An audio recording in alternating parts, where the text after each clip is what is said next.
Dari Surabaya, 5 jembatan penyeberangan orang atau JPO yang dilengkapi dengan lift akan beroperasi pada Februari mendatang di kota Surabaya, Jawa Timur. Lift di 5 JPO itu dibangun tanpa menggunakan anggaran APBD. 5 JPO yang dilengkapi dengan lift tersebut berada di beberapa lokasi strategis di kota Surabaya. Sampai saat ini pembuatan lift di 5 JPO itu sudah hampir selesai. Pembuatan 5 lift dilakukan dengan program CSR atau Corporate Social Responsibility dari salah satu perusahaan sehingga Pemkot Surabaya tidak lagi mengeluarkan dana APBD sama sekali.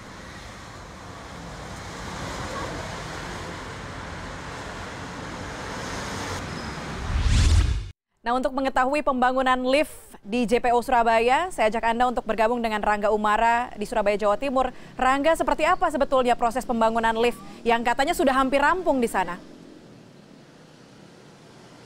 Ya, selamat sore Puspa. Puspa, ini tampaknya bulan Februari nanti para warga pemakai jalan di kota Surabaya bisa lebih nyaman lagi begitu saat mereka menggunakan jalan-jalan di kota Surabaya, terutama di trotoar-trotoarnya. Nah, ini karena akan ada tambahan 5 lagi jembatan penyeberangan orang atau JPO yang akan dilengkapi lift yang rencananya akan dioperasionalkan dibuka untuk umum pada bulan Februari mendatang. Nah, Puspa, di Surabaya ini sebenarnya ada 10, total ada 10 buah jembatan penyeberangan orang yang tersebar di beberapa titik-titik lokasi, terutama di lokasi-lokasi yang strategis. Nah, dari 10 itu, 1 diantaranya itu sudah dilengkapi lift dan sudah beroperasi sejak beberapa waktu yang lalu. Sementara 5 diantaranya ini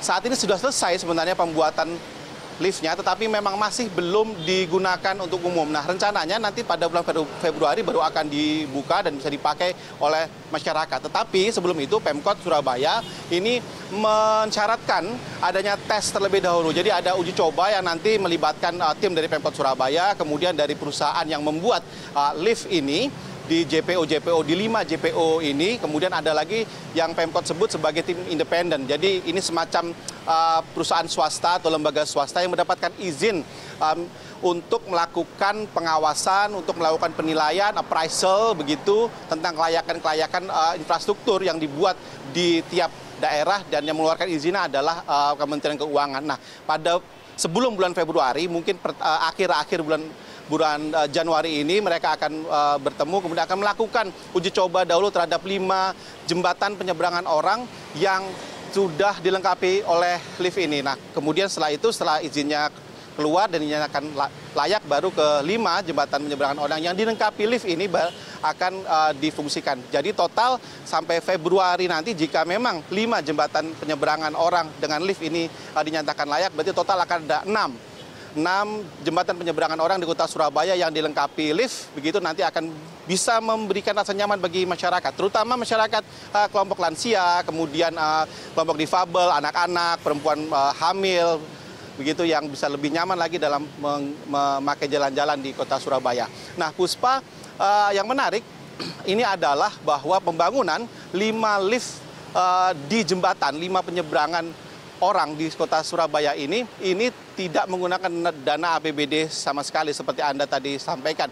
Jadi caranya ini adalah Pemkot Surabaya ini menggandeng penyewa dari dari 5 jembatan penyeberangan orang itu, perusahaan reklame begitu, yang akan memperpanjang masa kontraknya untuk menyewa jembatan ini sebagai pemasangan reklame mereka, kemudian ditawarkan kalau ingin diperpanjang dengan beberapa persyaratan, tetapi ada syarat yang lebih krusial lagi, yaitu diminta mereka untuk melakukan social responsibility. Jadi corporate social responsibility. Jadi mereka diminta untuk melakukan program CSR mereka, yaitu dengan cara membuat lift di tiap-tiap JPO. Ada dari 10 JPO itu kemudian dari 9 ya, karena 1 itu sudah dilengkapi dengan lift. Dari 9 kemudian dilakukan pengecekan, evaluasi mana yang kira-kira paling urgen, paling membutuhkan, dan paling bisa untuk kemudian dipasangi lift. Nah, ketemu 5-nya itu kemudian ditawarkan kepada salah satu perusahaan penyewa reklame, titik reklame di jembatan itu, kemudian diminta untuk mereka melakukan pembangunan lift sebagai CSR mereka. Sudah dilakukan paling tidak sekitar 7-8 bulan terakhir mereka melakukan pembangunan di sana dan sekarang sudah selesai. Nah, kemudian pertanyaannya apakah dengan sudah melakukan CSR dengan berarti apakah kemudian Pemkot akan memberikan semacam privilege begitu ya, keistimewaan begitu terhadap si perusahaan penyewa tersebut. Tapi ternyata menurut pengakuan Kepala Dinas Pengelolaan Tanah dan Bangunan Kota Surabaya, Maria Teresia Rahayu, tadi saya wawancarai, dia mengatakan bahwa tidak ada. Jadi meskipun sudah melakukan CSR, perusahaan itu yang bersangkutan tetap juga harus mengikuti peraturan-peraturan yang ada. Misalnya jika dia ingin memasang reklame atau media-media dalam bentuk yang lain, entah reklame, entah kemudian videotron, tetap juga harus membayar sesuai dengan peraturan. Nah, nanti mekanismenya juga adalah tentang penentuan harga sewa. Berapa harga sewa yang harus dibayar, tetap harus dibayar oleh para perusahaan tersebut meski dia sudah membuat CSR berupa lift itu.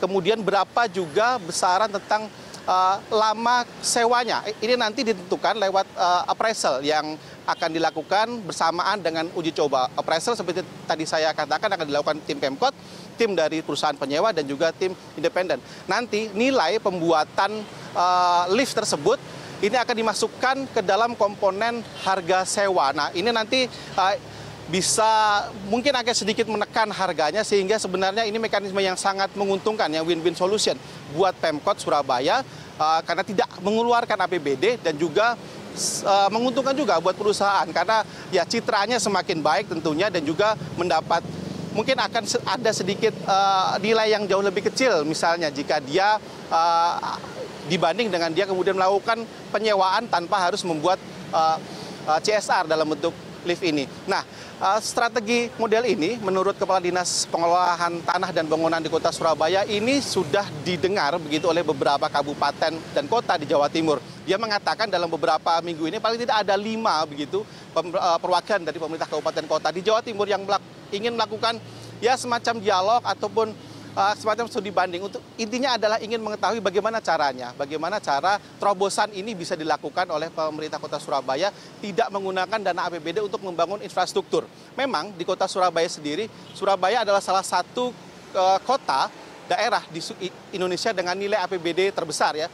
Tahun 2018 saja ada sekitar lebih dari 9 triliun rupiah. Jumlah yang cukup besar sebenarnya. Tetapi perlu diingat bahwa semuanya infrastruktur kemudian hal-hal lain itu tentu tidak akan bisa selesai jika hanya mengandalkan dana APBD saja karena dana komponen APBD tentunya ada banyak sekali selain infrastruktur dan lain sebagainya sehingga jika bisa melakukan semacam terobosan begitu ya semacam inovasi ini tentu akan sangat menguntungkan karena dana yang seharusnya mungkin bisa digunakan yang awalnya mungkin digunakan untuk pembangunan infrastruktur yang mahal dan sebagainya bisa dialihkan ke tempat-tempat lain yang lebih membutuhkan misalnya pendidikan, kesejahteraan sosial dan lain sebagainya. Nah ini tampaknya adalah hal yang mungkin inspiratif ya untuk daerah-daerah lain untuk bisa mencontoh. Jadi